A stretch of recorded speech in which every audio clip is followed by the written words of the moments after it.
Namaskar. Welcome to Devakshar. Today here we will discuss the intellectual qualities of Sri Ma Sarada Devi. We are mostly aware of her spiritual life, her spiritual gifts, and her attitude towards Sri Ramakrishna as the master. But are we acquainted with her intellectual gifts and qualities? Though uneducated in the modern sense, she was the heir to a great culture both by birth and training.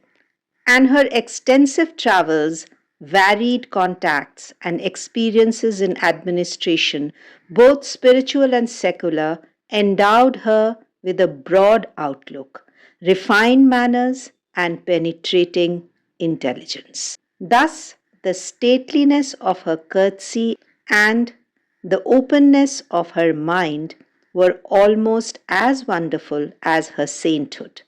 Sister Nivedita, who made these observations, found in her an instant power to penetrate a new religious feeling or idea, which she must have cultivated by her association with Sri Ramakrishna. When Easter music was sung before her by the sister and another Western devotee, she evinced swift comprehension and deep sympathy with such resurrection hymns, unimpeded by any foreignness or unfamiliarity in them. Again, when the same disciples described a European wedding to her, she was exceedingly delighted on hearing the marriage vows. For better, for worse, for richer, for poorer, in sickness and in health, till death us do part, and characterized them as dharmic words, righteous words. Her intelligence also was equally remarkable. She could grasp complicated situations with the utmost ease and arrive at sound judgments with extreme swiftness. An example of this is the response she gave to the master when he tested her with the gift of 10,000 rupees that the devotee Lakshmi Narayan wanted to settle on him. The following incident furnished another example. One day, when the master was going to a religious festival at Panihati, a few miles from Dakshineshwar, with some devotees, the master inquired through Yoginma if the Holy Mother desired to accompany, adding that she might come if she liked. At once she understood that he had some reservations in his mind and did not join the party. Later on, the master spoke highly of her intelligence in having understood his thought, for he feared that if light-hearted people saw them together on the scene of the festival, they would sarcastically remark, "Look there, the Hansa and the Hansini, that is the female swan, are going." In later days, a disciple who was conducting a charitable dispensary complained to her, "Even people with means come to our dispensary for medicine, though it is meant only for the poor. Should we give medicine to these who have resources?" After a minute's reflection, she replied, "My child, all are poor in this part of the country. If even after knowing the object of your dispensary, people go there begging for medicine, you should supply it, provided you have the resources. Anyone who begs is poor."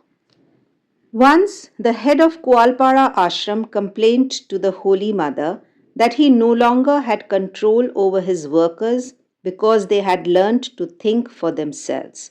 And moreover, when they went to her or to Swami Shardanand, they received every attention and nice food.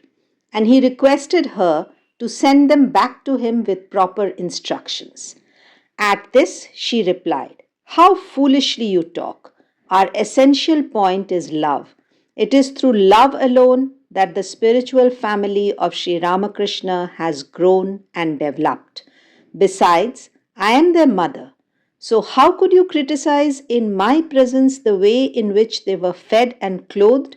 Alas, how much did I weep and pray to the Master for my children, That is why you find everywhere ashrams and monasteries through his blessings. After the passing away of the Master, his disciples renounced the world, found a temporary shelter, and for a few days lived together. Then, one by one, they went out independently and began to roam hither and thither. That made me very sad. I prayed to the Master, saying, O Lord, you have been embodied in the human form, and you spent the period of your earthly existence with a few disciples. Now, has everything ended with your passing away? In that case, what need was there for your embodiment entailing so much suffering? I have seen in Vrindavan and Varanasi so many holy men living on alms and having the shades of tree for shelter. There is no lack of sadhus of that type. I cannot bear to see my children who have renounced all for your sake wandering about for a morsel of food. It is my prayer, O Lord, that those who give up the world for your sake may not suffer.